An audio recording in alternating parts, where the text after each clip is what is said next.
आहे की महाराष्ट्राच्या विधानसभेच्या निवडणुकीच्यासाठी आपण या ठिकाणी एकत्र आलो.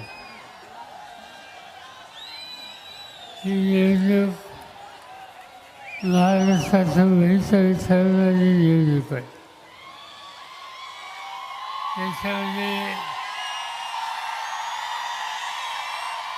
त्याच्यामध्ये माझा आणि जाहीर सभेचा आणि पावसाचा काही संबंध आहे. महाराष्ट्रामध्ये अनेक वेळेला मी बोलायला उभं राहिलो की पावसाची सुरुवात होते आणि तशा परिस्थितीमध्ये बोलल्याच्या नंतर निवडणुकीचा निकाल हा चांगला लागतो. मला आनंद आहे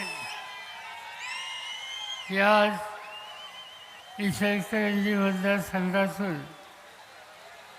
माझा करंजे हातकणंगलेमधून राजूबाबा आवळे, शिरोळमधून गणपतरावजी पाटील, व्यासपीठावरचे सगळे प्रमुख नेते आणि उपस्थित बंधू-भगिनींनो, मध्यंतरी देशाच्या लोकसभेची निवडणूक झाली.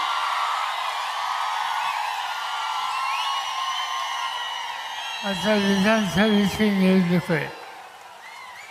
या निवडणुकीमध्ये महाराष्ट्राचा कारभार कुणाच्या हातामध्ये द्यायचा याचा निकाल आपल्या सगळ्यांना घ्यायचा आहे. आणि ज्यांच्या हातामध्ये आपण महाराष्ट्राची सत्ता आहे त्यांचा 5 वर्षाचा अनुभव बघितला तर आज इथं सत्तेमध्ये बदल केल्याशिवाय पर्याय आपल्या सगळ्यांच्या समोर आहे. आणि तो सत्तेमध्ये बदल करायचा असेल तर महाविकास आघाडीचे उमेदवार मोठ्या मताने विजय करणं आणि महाराष्ट्राच्या राजकारणात बदल करणं हे ऐतिहासिक काम उद्याच्या 20 तारखेला तुम्हाला सगळ्यांना करायचं आहे.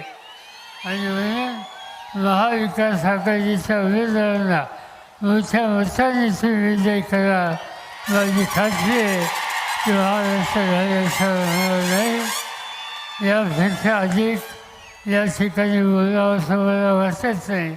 भर पावसामध्ये तुम्ही या ठिकाणी आलात, आम्हाला लोकांची भूमिका समजून घेण्याची तयारी झाली त्याबद्दल तुम्हाला सगळ्यांना लाख लाख धन्यवाद देतो.